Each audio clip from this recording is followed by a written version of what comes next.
पाकिस्तान में बढ़ती हुई पेट्रोल और डीजल की कीमतें अब सिर्फ कंज्यूमर्स के लिए ही नहीं बोझ नहीं रही बल्कि मईशत के लिए भी एक बड़ा स्ट्रक्चरल चैलेंज बन चुकी हैं। हालिया महीनों में पेट्रोल की कीमत बढ़ते हुए 300 रुपए को क्रॉस कर गई और डीजल की कीमत इससे भी ऊपर जा चुकी है। अब इस 22% के इजाफे ने ट्रांसपोर्ट कॉस्ट में नुमाया इजाफा किया है, जिसके नतीजे में महंगाई के साथ एग्रीकल्चरल कॉस्ट और रोजमर्रा अखराजात में भी बड़ा इजाफा हुआ है। अब इसी बैकग्राउंड में न्यू एनर्जी व्हीकल एक अहम ऑल्टरनेटिव के तौर पर सामने आ रही है।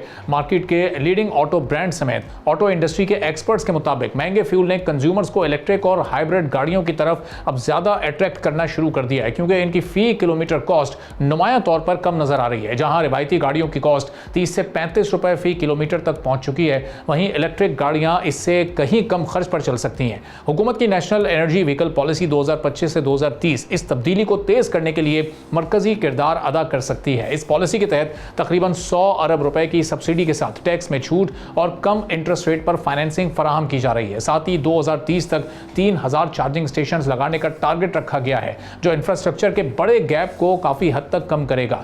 इस पॉलिसी का एक अहम मकसद इंपोर्टेड ऑयल पर रिलाई कम करना है। पाकिस्तान हर साल तकरीबन 10 से 16 अरब डॉलर का तेल इंपोर्ट करता है, जो करंट अकाउंट डेफिसिट और रुपए पर दबाव बढ़ाता है। अगर इलेक्ट्रिक व्हीकल्स का हिस्सा 2030 तक 30% तक पहुंच जाता है तो यह इंपोर्ट बिल में एक बड़ी वाज़ेह कमी ला सकता है और मईशत को आलमी तेल की कीमतों के शॉक से बचा सकता है। लेकिन इसमें चैलेंजेस भी अपनी जगह पर मौजूद हैं। इलेक्ट्रिक व्हीकल्स की इब्तदाई कीमत अब फॉसिल फ्यूल से चलने वाली गाड़ियों के मुकाबले में अभी भी तकरीबन 20 से 25 या 30% तक भी ज़्यादा है, जबकि चार्जिंग इंफ्रास्ट्रक्चर और पॉलिसी का तसलसल भी बड़े मसाइल हैं।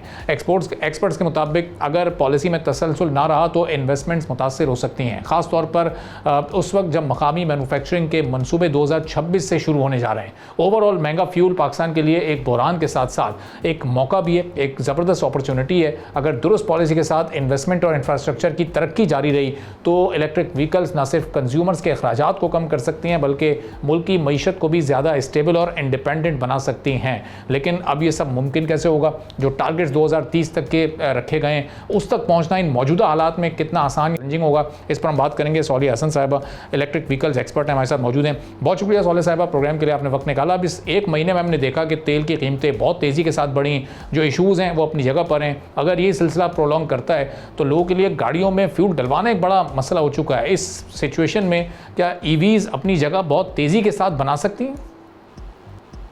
बिल्कुल, डेफिनेटली ईवीज अपनी जगह बहुत तेजी के साथ बना सकती नहीं, बनाना शुरू हो चुकी हैं। ईवी की डिमांड मार्केट में एकदम से आना शुरू हो गई है।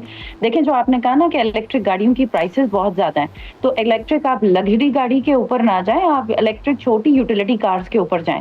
अब तो इतनी गाड़ियां आ गई। आज ही मैं ऐड देख रही थी, गाड़ी 5 लाख रुपए में इलेक्ट्रिक आपकी हो रही है, बुकिंग के साथ आ रही है। तो कहने का मकसद यह है कि इलेक्ट्रिक कंपनीज भी जो हैं अब इसके ऊपर उनको भी समझ आ गया है कि अगर ये एक जो इस वक्त हाई प्राइसेस मार्केट में चल रही हैं पेट्रोल की, इसको वो अपॉर्चुनिटी की तरह ले रहे हैं और वो अपनी गाड़ियों को मजीद अच्छी प्राइसेस के अंदर यूजर्स के लिए दे रहे हैं। जो यहाँ पर एक प्रॉब्लम इस वक्त हम देख रहे हैं, जैसे आपने इंफ्रास्ट्रक्चर की बात की, इंफ्रास्ट्रक्चर में देखें जो भी बंदा आ रहे हैं, लोग आ रहे हैं, ऑलरेडी आ रहे हैं, इन्वेस्टमेंट करना भी चाह रहे हैं, लेकिन लाइसेंस लेना नीका से या कोई भी लाइसेंसिंग की जो भी चीजें शराइत हैं गवर्नमेंट की तरफ से, एक तो वो बहुत टफ है। फिर फेडरल गवर्नमेंट ने एक दफा अनाउंसमेंट की थी कि जी यूनिट हम कॉस्ट जो 39.9 रुपीज की या 39.6 रुपीज की देंगे, आज तक उसकी कोई इम्प्लीमेंटेशन नहीं हुई।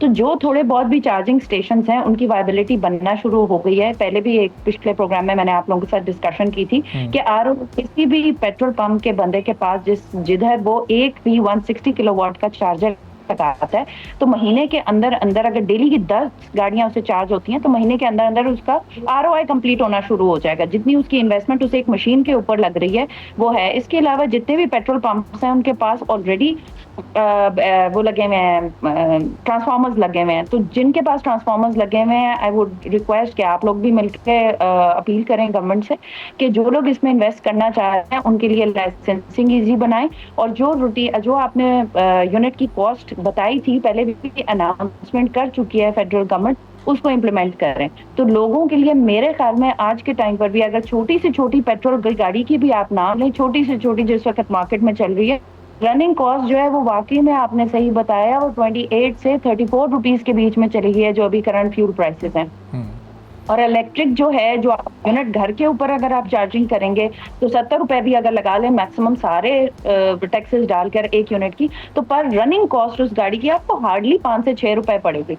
तो इट इज टाइम के लोग इस बात को समझें कि इलेक्ट्रिक व्हीकल जो है वो एज एन एसेट तो नहीं यूज कर सकती, लेकिन उसका आरओआई इतनी जल्दी इतनी फास्ट बन जाता है with in a span of 2 to 3 maximum 4 years कि उसमें वो एक नई गाड़ी खरीद सकते हैं। तो इसको एज ए यूटिलिटी व्हीकल लें, अपनी जरा सोच में तब्दीली लाएं ताकि आपकी जिंदगी में आसानियां आए। तो ये जो एक्सपेंस का फ़र्क है 300 से 400% का है, तो एक बहुत बड़ा फ़र्क है सोलह साहिबा। अगर हम पिछले 1 से 1.5 साल में का जायज़ा लें तो हुकूमत ने इस सिलसिले में क्या इनिशिएटिव्स लिए, वो कितने हेल्पफुल रहे, कितनी डेवलपमेंट इस इंडस्ट्री में हुई है, और अब आगे इसको ग्रोथ के लिए भी क्या करना पड़ेगा, क्योंकि अभी भी जिस तेज़ी के साथ इस इंडस्ट्री को फैलना चाहिए वो शायद वो तेज़ी अभी भी नज़र नहीं आ रही है।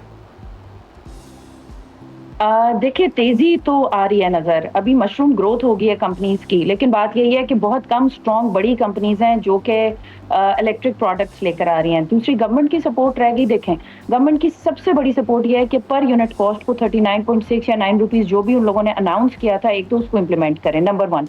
नंबर 2, नीका से लाइसेंसिंग की शराइत को कुछ हल्का करें, आसान करें, ईजी करें। नंबर 3, इलेक्ट्रिक व्हीकल्स के ऊपर जो 3 मिलियन का कैप है वो उसको हटा दिया जाए। तो ये वो चीजें जो कि गवर्नमेंट अपनी तरफ से कर सकती है, तो क्यों नहीं होगा। इलेक्ट्रिक व्हीकल पूरी दुनिया में जहां भी जिस भी मुल्क में उन्होंने परवान चढ़ी है वो इसी तरह चढ़ी है कि गवर्नमेंट ने सपोर्ट दिया है। जो बंदा इलेक्ट्रिक व्हीकल लेता था, गवर्नमेंट या तो उसको कैशबैक दे रही है, या उसको यूनिट कॉस्ट में आसानी दे रही है, या उसको चार्जिंग इंफ्रास्ट्रक्चर में बहुत ज्यादा हेल्प आउट कर रही है। सो आई वुड सजेस्ट कि देखिए कंपनीज, मैं आपको फिर से वही करूंगी कि कंपनीज ऐसी आ गई हैं कि इतनी अच्छी एक साथ के ऊपर अपनी तरफ से वो किस्तें दे रही हैं लोगों को।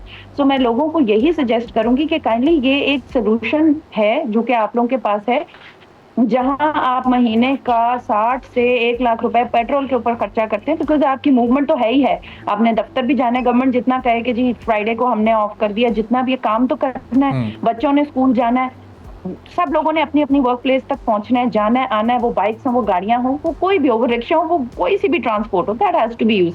बसेज हैं, तो सबसे पहले तो गवर्नमेंट अपनी जितनी भी इनके अपनी गाड़ियां हैं उनको इलेक्ट्रीफाई करें। ये अपनी गाड़ियां इलेक्ट्रीफाई करके तो ये इंफ्रास्ट्रक्चर के ऊपर जोर पड़ेगा और ये लोग शायद जल्दी जल्दी इन चीजों को लगाएं, यूनिट कॉस्ट नीचे करें, कोई आसानी पैदा करें, और सब जितने भी एग्जिस्टिंग पेट्रोल पंप्स हैं उनको डायरेक्शंस दे गवर्नमेंट कि हर कोई 120, 180, 160 किलोवाट का चार्जर लगाए, मैंडेटरी कर दें, और नीका उनको लाइसेंसिंग दे, तो ऑटोमेटिकली आपका इंफ्रास्ट्रक्चर बिल्ड हो जाएगा। और सोले साहब, बहुत बड़ी तादाद हमारे मुल्क में वो भी है जो कि सेकंड हैंड गाड़ियों की तरफ लोग जाते हैं, जो लोअर मिडिल क्लास से ताल्लुक रखते हैं, जो 10, 12 या 15 लाख रुपए की गाड़ी परचेज करना चाहते हैं और विदाउट इंस्टॉलमेंट करना चाहते हैं। तो उनके लिए शायद अभी तक इलेक्ट्रिक व्हीकल्स में कोई ऐसी अट्रैक्शन नहीं पैदा हो सके, चूंकि इसकी कॉस्ट अभी भी उनकी रेंज से डबल से भी ज़्यादा है। तो ये इस वाली कैटेगरी को कैटर कर रही हैं अभी ये कंपनीज के, थोड़ी सी कम कॉस्ट वाली गाड़ियाँ भी मार्केट में लाई जाएँ। अच्छा, इस तरह से है कि देखें 15 लाख तक में तो अब गाड़ी है ही नहीं। अगर कोई इकोनॉमी है तो किट्स जो इम्पोर्ट होंगी, गाड़ियां जो इम्पोर्ट होंगी, उनकी कॉस्ट हमें हिट करती है, कस्टम्स है, क्लियरेंस है, काफी सारी एफओबी हाई हो जाती है गाड़ी की बाय द टाइम वो पाकिस्तान में लैंड करती है। तो या तो गवर्नमेंट उसके ऊपर भी कोई रिलैक्सेशन दे, और जो लोग हैं इनके लिए तो बेस्ट ये है कि गवर्नमेंट स्टेट बैंक को कोई डायरेक्टिव दे और स्टेट बैंक कैप हटाए और लोगों के लिए एक अच्छी सहूलतमंद हुई ऐसा पैकेज बनाया है बैंकिंग प्रोडक्ट्स का कि जहां पर लोग आराम से गाड़ी को खरीद सकें और अफोर्ड कर सकें। ये तो गवर्नमेंट का प्रेरोगेटिव है, बैंक्स के थ्रू भी ये लोग कर सकते हैं, या कंपनीज को इतना छूट दें, उनको इतनी रिलैक्सेशन दें कि वो फिर, और उनको डायरेक्टिव दें कि आप EMI के ऊपर दें लोगों को गाड़ियां। सब्सक्राइब करें और बेल दबाएं ताकि कोई खबर रह न जाए।